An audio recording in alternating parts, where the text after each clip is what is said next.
Ya, kita kembali di polemik. Kita membahas tentang reshuffle segera tiba atau menteri menghitung hari. Tadi sudah dibahas, banyak sekali menteri. Ada 34 menteri yang sekarang membantu Pak Jokowi. Ada berapa perempuan ini? Kita lihat sama-sama. 8. Ya, perempuan banyak. Jadi Delapan. kalau di ini disebut ada 8 Sri Kandi. 8. Banyak sekali. Dari 34 kemudian 8 perempuan. Susah kita menebak ini Pak Yamin ya. Ini harus Pak Yamin kasih kode sebetulnya ini. Apa? Kamu hafal menteri-menteri? Punya kabinet juga? Kamu merasa presiden? Ini kabinet persisi Mamat. Ini adalah model rambut. Model mana yang kamu contoh?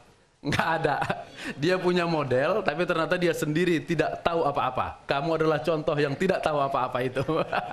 Kita kasih tepuk tangan untuk Mamat yang yakin punya kabinet. Ya baik pemirsa, di studio selain para narasumber yang tadi sudah berbicara di depan Anda, juga hadir para mahasiswa dari Universitas Respati Indonesia. Ada juga mahasiswa dari BSI Ciledug. Terima kasih sudah hadir bersama kita di sini. Ya, saya langsung ke Pak Hendarmin dari Forum Bandung. Apakah kalau ada ketidakpuasan terhadap kinerja kabinet, apakah memang harus model seperti ini? Harus dibilang ada yang menghina? Tidak cukupkah misalnya yang ilmiah dengan survei dan penilaian-penilaian kinerja yang lain? Begini, saya akan menjawab dari sisi dua hal. Satu, sistem bernegara, dan kedua, etika. Jadi begini, dalam sistem bernegara, presiden di dalam presidensial itu punya jabatan dua. Kepala negara dan kepala pemerintahan. Ya. Apa arti kepala negara? Kendu norong. Dia simbol dan milik negara, milik bangsa. Itu pertama. Kepala pemerintahan might be wrong, bisa salah. Ya. Legislatif, eksekutif, judikatif bisa salah. Karena itu ada nanti kartu pengamannya di kepala negara. Karena dia milik bangsa. Kalau dia milik negara, maka sudah sepatutnya kita semua, mau suka mau tidak, tapi berhadapan dengan kepala negara, dia adalah milik bangsa. Dia mewakili bangsa. Dia mewakili negara. Suka atau tidak suka. Karena itu saya menginjak kepada yang kedua. Trias politika yang saya pahami adalah wilayah yang disebut wilayah kepercayaan publik. Karena dia dipilih. Termasuk hakim itu juga dipilih. Bukan naik begitu saja.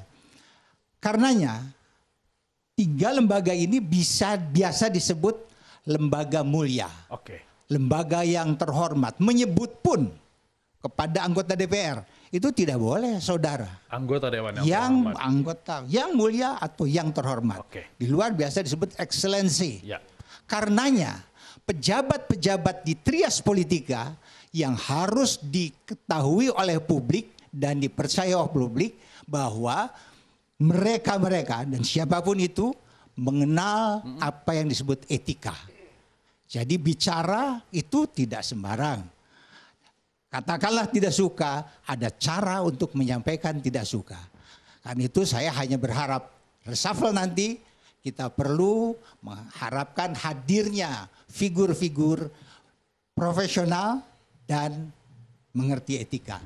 Itu pendapat saya. Oke, suka tidak suka. Baik orang yang suka kepada presiden maupun orang yang tidak suka harus menghormati presiden. Begitu Ya, maksudnya betul, tadi? betul. Apalagi Karena dia orang, milik bangsa. apalagi orang yang sudah diangkat menjadi pembantu. Itu kalimat, maaf, Ya. saya tidak sependapat itu. Apa yang, pembantu presiden. Pembantu presiden. Memang, menteri itu dalam sistem Ya. presidensial lain dengan parlementer. Oke. Parlementer, menteri-menteri itu adalah wakil partai. Harus wakil partai. Baik. Tetapi presidensial, menteri adalah pembantu presiden. Hak presiden untuk mengangkat ataupun memberhentikan. Karenanya, bagi saya, itu juga agak aneh kalau itu menjadi perdebatan atau menjadi kekisruhan atau menjadi hingar-bingar politisi. Kenapa? Itu bukan wilayah mereka. Itu wilayah presiden. Presiden itu dipilih oleh rakyat, Pak. Oke. Presiden dipilih oleh rakyat dan 50% plus 1 lebih itu dia. Ya. Itu artinya seluruh rakyat memilih dia dan harus diakui itu adalah pilihan rakyat. Oke. Partai politik tidak di sana tempatnya. Ya. Gitu. Partai politik hanya mengawasi, tapi tidak ikut mencampuri apa yang menjadi haknya presiden, Ya. haknya kepala pemerintahan. Oke, yang tidak suka saja harus hormat kepada presiden, apalagi yang sudah diangkat menjadi pembantu. Kalau sampai tidak hormat memang Tidak paham etika kelihatannya tuh kurang. baik. Ya, Bung Didi, katanya partai politik tidak boleh ikut hingar-bingar dalam mencampuri apakah hak prerogatif presiden. Tapi sebagai Partai Demokrat yang ada di luar daripada pemerintahan saat ini, bagaimana Anda melihat kinerja kabinet sekarang? Ya, jadi begini, kami Partai Demokrat sangat menghormati hak prerogatif presiden ya. Masalah mengangkat atau tidak diangkat urusan presiden, masalah dislike atau suka atau tidak suka urusan presiden juga karena presiden yang paling mengetahui. Jadi kami tidak mau masuk ke sana. Tapi kami ingin melihat fakta 7 bulan terakhir ini ya. Ada beberapa kebijakan yang menurut hemat kami kurang pro rakyat. Di awal-awal Presiden Jokowi ada beberapa kebijakan entah karena kementeriannya atau kebijakan kabinet keseluruhan saya tidak tahu. Pertama-tama kita ingat ketika masalah BBM nih ya, ketika BBM dunia sedang turun luar biasa, seluruh dunia turun, tiba-tiba ada kenaikan BBM, kita sendiri naik. Akibatnya apa? Harga kebutuhan pokok sehari-hari naik luar biasa hingga hari ini. Dan ketika BBM kemudian mungkin turun sedikit, harga kebutuhan yang sudah naik itu tidak pernah turun lagi. Ini adalah kebijakan yang dalam catatan kami kurang tepat ya. Lalu juga kebijakan di sektor ekonomi yang lain yang kurang pro rakyat. Ini cukup mengganggu. Tadi rekan dari Nasdem juga mungkin menyampaikan ya, kebijakan-kebijakan di bidang ekonomi banyak yang tidak tepat sasaran. Dan belakangan juga ketika terjadi krisis luar biasa ini, dolar melambung sedemikian tinggi yang harusnya ini juga bisa diatasi. Dan berbagai kebijakan lain. Jadi saya ingin mengatakan bahwa andai Presiden melakukan reshuffle, tentu lebih tepat, lebih elok, manakala berbasis kinerja, saya pikir ya, melihat kinerja kementerian yang bersangkutan. Di luar ekonomi juga ada beberapa kementerian lain juga yang bermasalah ya, ada masalah PSSI kalau kita lihat ini, kalau kita lihat kan olahraga ini, sepak bola ini perekat nasional ya, perekat anak bangsa, ini juga bermasalah. Di dalam persoalan hukum juga ada beberapa permasalahan belakangan ini, hingga misalnya kita lihat lemahnya penegakan hukum, ini juga menjadi catatan. Jadi cukup banyak catatan-catatan, andai Presiden kelak melakukan langkah pembenahan kabinet, saya pikir harus berbasis kinerja, bukan persoalan yang tadi ramai itu. Saya pikir itu bukan soal penghinaan itu, tapi lebih kepada soal saya rasa kinerja saja. Lebih masalah hina atau tidak hina kan setiap pihak pasti punya hak untuk memberikan konfirmasi, membela diri dan sebagainya. Jadi kita hormati semuanya. Kita hormati presiden, kita hormati fakta yang ada juga. Oke. Pak SBY pernah ribut juga di sosial media dengan Pak Jokowi hanya persoalan data. Apakah menteri yang memasok data itu juga termasuk orang yang dianggap bermasalah? Saya kira fakta-fakta itu kan bisa diuji semua. Ya. Ada pihak-pihak dengan data yang kurang memadai, yang tidak tepat, lalu mengakibatkan kerugian pihak lain, apalagi merugikan mayoritas rakyat Indonesia. Tentu ini ada data dan fakta. Saya pikir presiden dengan timnya pasti punya punya tim penilainya. Oke, baik. Saya ke Pak Kavela dulu. Sudah mulai mengarah ini dari Demokrat ke masalah ekonomi, kemudian olahraga, masalah hukum, dan juga masalah data-data negara. Itu berarti di sekretariat negara berarti maksudnya ya? Kalau menurut Nasdem, bagian mana yang paling parah? Ya, saya tidak bisa mengatakan mana yang parah, mana yang tidak ya. Tapi akan kelihatan 34 menteri kalau dievaluasi secara menyeluruh, maka akan ketahuan mana menteri yang mengganggu kinerja menteri yang lain. Antar menteri itu punya keterkaitan. Ya, jadi tidak bisa misalnya hanya satu menteri, maka ketika satu menteri itu diganti, otomatis yang lain akan jadi lebih baik. Belum tentu. Jadi antar kementerian itu penting. Misalnya satu menteri bermasalah itu bisa membuat menteri yang lain bermasalah. Kalau menteri A yang melakukan sebuah kebijakan, itu akibatnya mengganggu kinerja kementerian yang lain yang harus juga menyatukan kebijakannya dengan kementerian itu. Jadi keterkaitan itu penting. Nah, oleh karena itu dalam melihat persoalan kementerian ini yang paling penting sebelum dilakukan reshuffle itu adalah evaluasi total. Oke. Dari evaluasi total itu kita harapkan presiden tentu bisa memutuskan setelah evaluasi itu apakah akan direshuffle atau tidak. Jadi bukan sekedar ujuk-ujuk kemudian melakukan reshuffle tanpa ada evaluasi. Dan pasti presiden sudah melakukan evaluasi itu ketika meminta para menteri memberikan laporan program yang sudah dilakukan 6 bulan di belakang, kemudian melakukan 6 bulan ke depan seperti apa. Karena begini, efektif presiden itu bekerja dalam 5 tahun, sejatinya tidak 5 tahun. Yang pertama dia bekerja adalah memakai dana APBN yang disusun oleh presiden dan DPR yang lalu. Kemudian di DPR yang baru dia memakai APBNP yang hanya sedikit. Kemudian 2008 nanti ada para menterinya yang mundur menjadi caleg. Kemudian pasti suasana tidak lagi fokus kepada membangun misalnya sesuatu yang dicita-citakan, tapi pasti lebih kepada hiruk pikuk politik pada tahun 2018 menjelang 2019. Jadi efektif sebenarnya presiden bekerja itu hanya 3 tahun atau 3 tahun setengah. Yang dari Nasdem udah mundur kan? Yang dari Nasdem kan udah mundur nanti menterinya. Kapan mundur kapan? Nggak, maksudnya gini. Jadi waktu emas bagi presiden untuk mewujudkan nawacitanya adalah 3,5 tahun. Itu logikanya ya. Nah kemudian ada hiruk pikuk politik dan sebagainya. Oleh karena itu tentu kita mengharapkan presiden betul-betul menghitung hari bulan. Jangan kemudian karena enak dan tidak enak.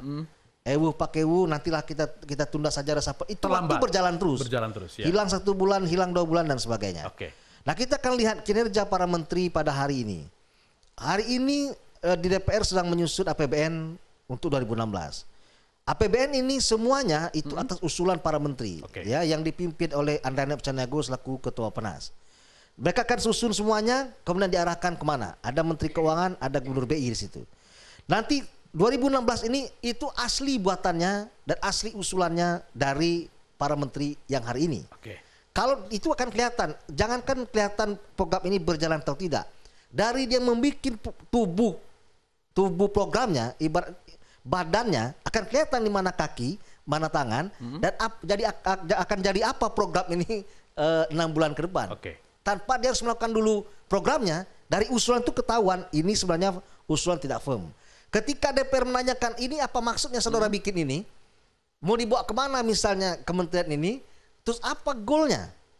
Ketika menterinya tidak bisa menjawab dengan pasti, akan kelihatan bahwa sebenarnya menterinya tidak menguasai persoalan ini. Nah oleh karena itu menurut saya presiden memang harus berhati-hati betul dengan 34 kementerian ini, evaluasi total secara baik. Kalau memang ditemukan bahwa ada 1-2 yang memang tidak pas, tidak ada pilihan lain. Jangan tunda-tunda. Atau kalau memang tidak mau direshuffle, hentikan bicara reshuffle, kita pertahankan 34 sampai 5 tahun ke depan. Bung Ikrar pilih yang mana? Saya agak sulit untuk memilih ya, walaupun saya sepakat dengan Bung Patris Rio Capella ya. Kalau memang tidak perlu diganti 5 tahun, why not gitu kan. Kenapa demikian ya? Kadang Anda tahu ya yang diomongin orang selama ini itu kan persoalan ekonomi yang tidak semuanya itu adalah kesalahan para menteri ya. Saya beri contoh misalnya, lihat ini penjualan mobil menurun, penjualan motor menurun. Pertanyaan saya kenapa nggak lo suruh tuh pabrik-pabrik motor dan mobil itu menjual produknya ke luar negeri gitu kan. Kenapa demikian? Karena memang kapasitas untuk pembelian mobil dan motor di tanah air kan apakah kemudian mau melonjak terus? Sekarang aja Jakarta macetnya udah kayak apa? Bandung macet. Belum lagi daerah-daerah lain di tanah Jawa ya. Jadi itu juga menjadi satu pertanyaan. Kalau dikatakan dolar itu kemudian menukik atau harga rupiah itu turun sampai ke titik nadir ya. Pertanyaan saya apakah memang cuma rupiah yang turun? Rupiah itu masih sejajar dengan Australian dollar ya. Itu adalah minus 26,5% ya. Itu kalau menurut saya begitu ya. Tapi Anda lihat yen dolar juga menurun tajam. Euro juga menurun tajam ya dibandingkan dengan US dollar. Jadi kalau kita lihat seperti itu itu memang terjadi di berbagai negara juga. Apakah kemudian untuk meningkatkan nilai tukar rupiah kita harus menggunakan cadangan devisa yang dimiliki oleh Bank Indonesia? Itu juga mesti diperhitungkan dengan baik pula ya. Jadi itu yang harus kita perhatikan. Dan tapi kita juga jangan lupa bahwa ada beberapa gebrakan dari Presiden Jokowi dan kabinetnya yang buat saya memang membuat banyak orang itu terkaget-kaget ya. Seperti contoh misalnya siapa presiden yang berani kemudian menembak mati bandar-bandar narkoba dalam waktu yang cepat ya. Dan nanti mungkin habis Lebaran akan ada lagi mungkin 2 paling tidak gitu kan. Jadi itu juga perlu dilihat siapa ya kemudian presiden yang kemudian berani mengambil tindakan untuk menghabisi mafia yang terkait dengan masalah pencurian ikan misalkan. Siapa presiden yang kemudian berani juga yang mengambil satu tindakan yang cukup cepat dan berani ya untuk kemudian membasmi juga ya persoalan-persoalan yang terkait dengan pelabuhan. Jadi hal-hal semacam itu kan juga perlu diperhatikan ya dan buat saya dalam 8 bulan ini banyak sekali capaian yang udah dicapai oleh pemerintah walaupun memang tidak bisa dirasakan oleh rakyat dalam waktu yang begitu dekat. Jadi ini kan persoalannya ini kan yang keseimbangan antara bagaimana menjaga harga kebutuhan pokok ya yang terlihat sehari-hari dan dirasakan oleh rakyat karena memang kebutuhannya masih lebih banyak ke perut ya dengan bagaimana membuat Indonesia maju ke depan dalam jangka waktu 5, 10, 15, 25 tahun ke depan ya yang memang langkahnya harus diambil dari sekarang gitu. Artinya sebetulnya ada pihak-pihak yang tidak puas lalu kemudian bermuara kepada keinginan untuk mereshuffle. Betul, termasuk juga orang-orang yang tidak puas dengan misalnya yang dilakukan dengan kebijakan-kebijakan yang terkait dengan BUMN. Terkait dengan ekonomi yang lain juga ya, termasuk juga bidang pertanian dan sebagainya begitu. Kalau sampai ke situ berarti kita pilih yang pertama tadi. Tidak usah ada reshuffle dan tidak perlu membahas reshuffle lagi di ruang publik. Walaupun kita tahu bahwa semuanya tergantung presiden ya. Dan buat saya presiden tidak perlu menyatakan misalnya bahwa pers jangan termasuk juga ini ya. Tapi kan begini Bu. iNews TV ini jangan bikin rame. Tapi buat saya kalau Bu, Kokoh saya kira kan begini. Semua orang tuh pengen reshuffle celakanya kan begitu. Semua orang ini siapa? Ya mulai dari partai politik. Partai politik yang di dalam yang masih di luar pun pengen reshuffle. Termasuk partai pendukung juga, PDIP. Saya kira semua, saya bilang tadi kan semua.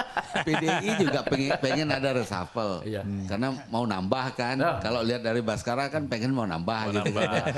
Kemudian yang lain juga nunggu-nunggu. Demokrat juga Ruhut sudah ngomong juga. Ya kami silakan Pak Presiden tunjuk siapa yang mau. Itu yang jadi pertanyaan kita bersama itu adalah reshuffle apakah untuk bagi-bagi kursi atau untuk perbaikan. Jadi begini menurut saya. Kabinet. Baik, tahan dulu Pak Yasin. Kita istirahat dulu ya. Waktunya habis, saya tutup dulu sesi ini. Nanti sesi berikut baru ke Cepopong. Sedikit aja dari Cepopong. Ada lagi yang menggelitik. Apa itu? Gini. Rakyat banyak, Cepopong ada tukang turun ya. Rakyat banyak yang mayoritas masih di bawah standar. Mereka itu tidak peduli siapa yang mau jadi menteri, mereka tidak peduli. Yang penting itu ya, jangan sampai tadi yang disampaikan oleh salah satu, jangan sampai harga-harga jadi mahal. Segitu aja kalau rakyat banyak mah. Peduli ting siapa yang jadi menteri. Cepopong mengikuti arus utama enak zamanku toh. Ya, polemik segera kembali.